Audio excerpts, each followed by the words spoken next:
Greetings, classmates. I'm excited to have the opportunity to walk through my portfolio with you.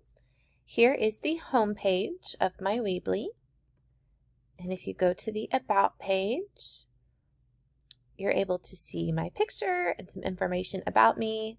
And I also recently added a link to my LinkedIn as well as a link to email me. This is as a result of some of the sample portfolios that we looked at in previous weeks.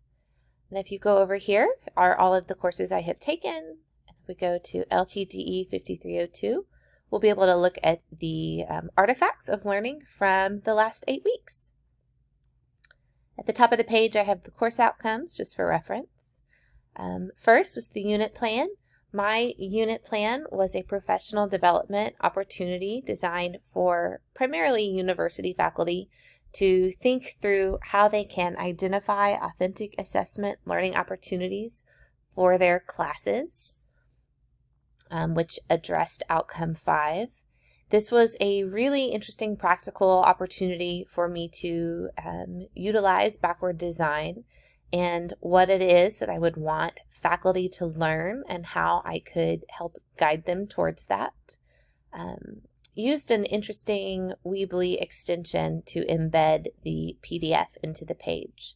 So you can see here all 3 of my stages and as well the rubric at the very end. Then if we go to Digital Tool, here is the video I created on Mentimeter. Mentimeter was a really interesting tool in my opinion.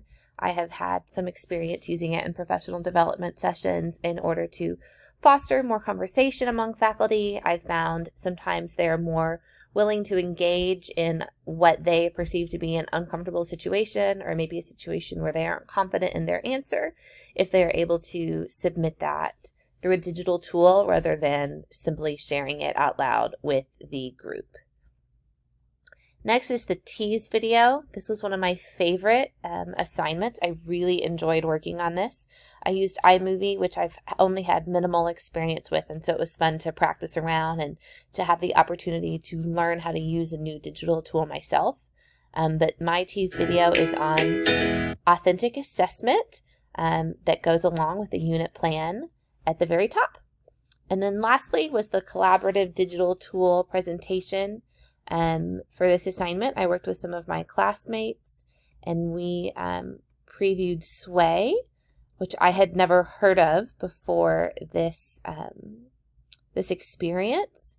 And I have already had the opportunity to recommend Sway. I've incorporated it into a presentation I'm giving in a few weeks. And I am highlighting Sway as a tool that would be helpful in creating a newsletter. So this is my portfolio. Thanks for looking, and I look forward to seeing what I learned from your portfolios as we all share in the coming week.